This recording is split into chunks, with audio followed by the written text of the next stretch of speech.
After my promotion, my MIL sent a group text saying, "Good for her. Maybe now she'll stop taking from him." I didn't respond. But a week later, she asked if I'd co-sign on a loan for her boutique. I sent her the application, stamped with denied in red ink and a note. "I don't lend to liars. I'm 37. Been with my husband, Kevin, for 10 years. Married for 7. We live just outside Kansas City. I work in corporate marketing. Kevin works HVAC. We live a normal life, decent house, 2 cars, no kids yet."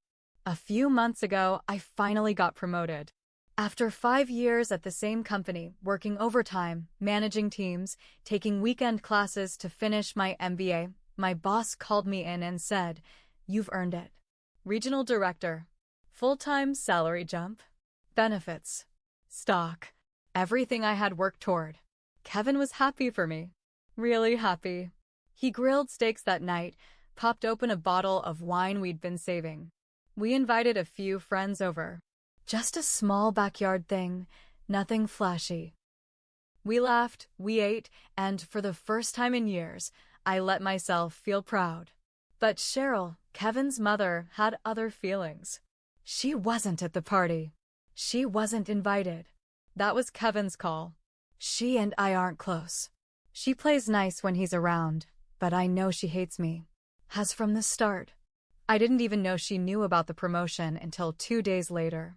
My sister-in-law, Rachel, sent me a screenshot of a group text. It was Cheryl, Rachel, her other daughter Nicole, and 2 of their cousins. Right in the middle of the conversation was Cheryl's message. "Good for her. Maybe now she'll stop taking from him." I stared at that message for a long time. Taking from him? I've paid half of everything since day one. Rent, groceries, cars, insurance. When Kevin lost his job 5 years ago, I supported us for 8 months. I even helped pay down his credit card debt so we could buy a house. I co-signed on his car when his credit was still garbage. And I never, not once, made him feel small about it. But she says I take from him?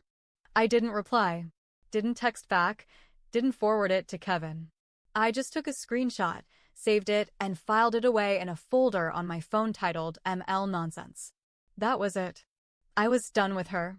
Or so I thought. 1 week later, Cheryl called me. No warning.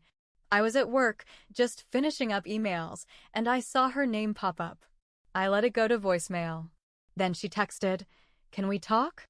"I have a quick favor to ask." I ignored it until I got home. Then, out of curiosity, I called her back. Her voice was all sugar.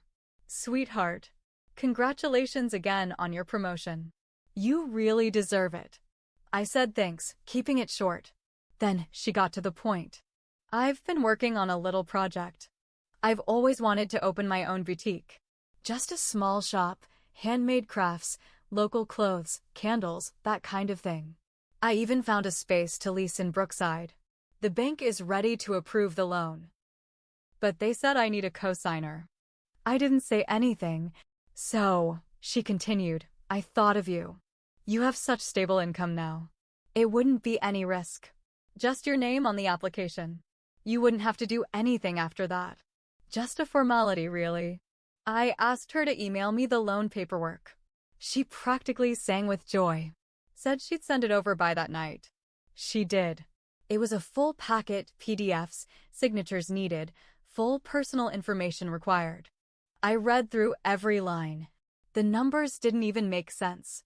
Her budget for initial merchandise was nearly 20 grand, and she listed me as a 50% partner without asking.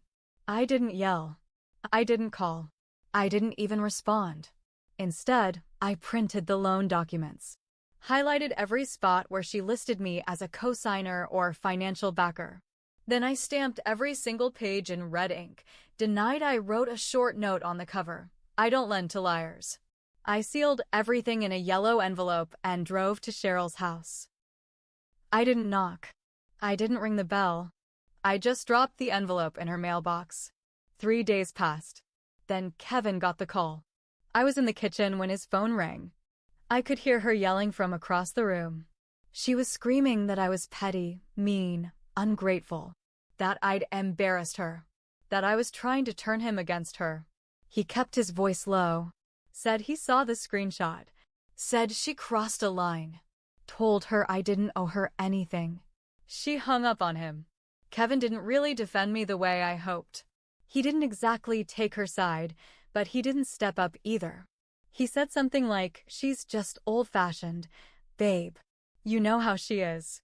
I let it go. For now. But I wasn't done with Cheryl. Because a few weeks later, I found out something that made me realize this was deeper than I thought. Someone had submitted a credit application using my name and email. Not my exact info, but close enough to raise a red flag. The address listed was Cheryl's. The business name? Cheryl's Charm Boutique. She had tried to apply for a small business grant pretending I was her silent partner. She used my resume, my job title, my promotion as proof of shared assets. And she never told me. I found out when I got a call from a grant coordinator at a local business incubator. She asked if I was interested in coming to a co-founder pitch night. I said, "What pitch?" That's when everything changed. I asked the coordinator to send me everything they had. She forwarded the application packet that Cheryl had submitted. My name was on every page. She had copied my LinkedIn profile word for word. Said I was co-founding her boutique, handling all marketing, and providing business leadership. She claimed we were longtime collaborators and that I had committed to a financial stake. She even attached a fake letter, typed, not signed, saying I would contribute $15,000 towards startup costs.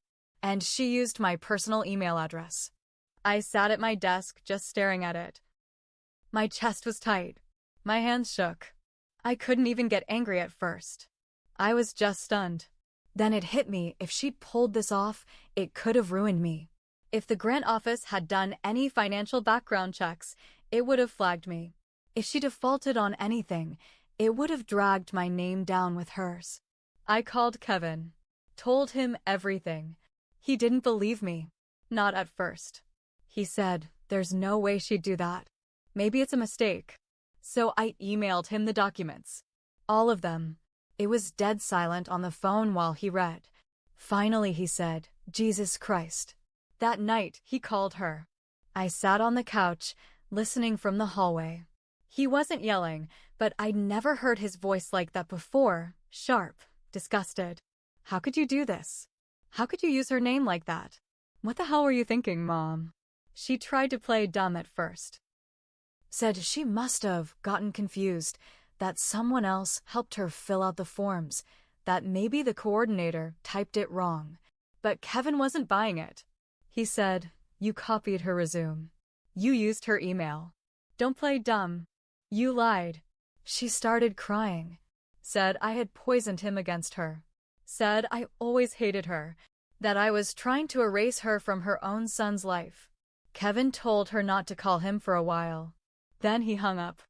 I thought that would be it. But Cheryl wasn't done. She showed up at our house the next morning. I was in the kitchen when I heard pounding on the front door.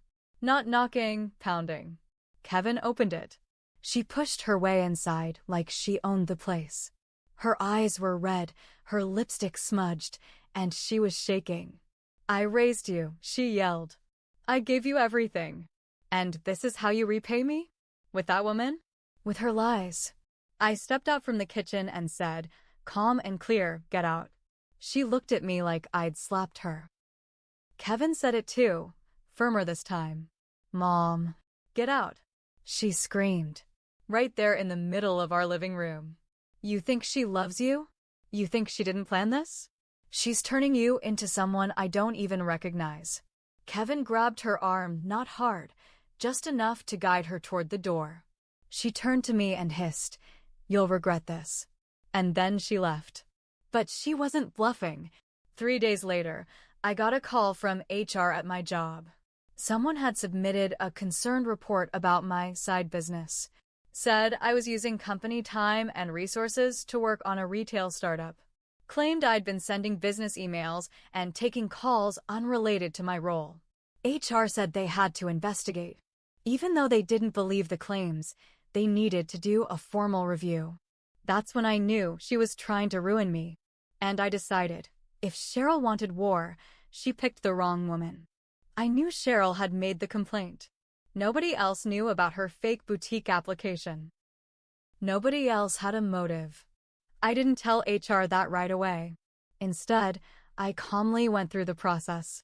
I let them audit my emails, check my devices, even sit in on a few meetings. They found nothing, because there was nothing. I do my job. I do it well. And I keep my personal life separate. But I wasn't going to just let it slide. While HR did their review, I went to work on my own plan. First, I called the grant office back. I asked them for every file submitted under Cheryl's name. They said they couldn't legally give me everything unless I was listed as a co-founder. I told them to check the documents again. They called me back an hour later. Said, "You're right. She named you as a business partner. That gives you full access." I had them send the full packet. It was worse than I thought. She'd forged my signature. Not a perfect match, but close enough that someone could have believed it if they didn't know better. She'd attached a fake business account with a joint account holder listed as K. Martin, my maiden name, which I hadn't used in years. She was trying to make it look like we'd already started pooling money. That's when I realized this wasn't just petty. This was illegal. I printed everything, put it in a binder, labeled it with dates and sections, sent a copy to my lawyer. Yeah, I got a lawyer. Not because I wanted to sue her, not yet, but because I needed someone official in my corner. And here's the twist I didn't see coming. While I was gathering documents, Rachel, Kevin's sister, texted me. She asked if we could talk. Said she had something to tell me. We met up at a diner off I-35. She looked nervous. Said she didn't want to get involved, but felt like she had to. Then she told me something that stopped me cold.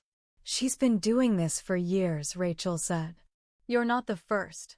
Turns out, Cheryl had a pattern. She'd done the same thing to one of her old friends back in 2016. Faked a joint investment for a food truck idea. That one never went anywhere, but the woman lost her savings and had to move back in with her parents. She'd even pulled something similar with Nicole. Her other daughter used Nicole's name to try and get approved for a vendor spot at a craft fair, ran up a bunch of fees, and left Nicole to deal with the mess. Rachel said, "We always cover for her. I'm tired of it.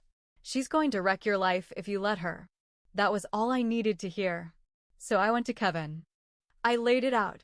Everything. The forged application, the false complaint to my job, her history. Rachel backed me up. And Kevin finally broke. He sat on the edge of the bed with his head in his hands and said, "What kind of person is my mother?" I didn't answer. He needed to figure that out on his own. But I knew what kind of person I was. I wasn't the type to take a beating and keep quiet. This wasn't about pride anymore. This was about stopping her before she did this to anyone else. And I knew just where to strike next. I waited 2 weeks. 2 weeks of quiet. During that time, Kevin barely spoke to his mother. Rachel sent me old emails and texts, more proof of Cheryl's long trail of lies. I met with my lawyer twice. We put together a packet of everything: fake business filings, forged signatures, the HR complaint, screenshots, and witness statements. Then I made one last move. I filed a police report. Not because I wanted her arrested, not yet, but because I wanted it on record. Forgery, fraud, identity theft. And I knew what Cheryl feared more than jail: public shame. I also filed a complaint with the Small Business Grant Office, attaching every page of evidence. They started their own investigation immediately. Then I printed a single copy of everything and mailed it to Cheryl. Certified mail. Signature required. 3 days later, I got the notification she had signed for it. That same night, I got a call. It wasn't her voice on the line. It was her husband. Frank is quiet, soft-spoken. I've known him 10 years and barely heard him raise his voice. But this time he sounded different. Broken.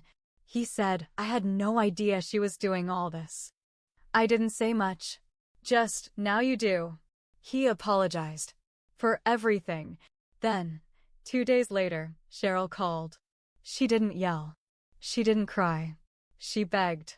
Please, she said. I made a mistake. I didn't think it would go this far. She asked me to withdraw the complaint. Said she'd pay a fine, take a class, anything but court. I listened. Then I said, you didn't just cross a line, Cheryl. You burned the whole field. She said I was destroying her. I told her she did that herself. That night, Kevin sat me down. He said he wanted to cut contact with her for good. Said he was done protecting her from the consequences of her actions. Then he did something I never expected. He told me he had messed up too. He admitted that years ago, Cheryl told him not to marry me. Said I'd use him. That I was beneath him. That I'd trap him with a career and make him feel small. And Kevin said, he listened. Not fully, but he admitted those words had lived in his head for years. He said he was sorry for ever letting her poison get near us. That he should have defended me more. That he should have believed me right away.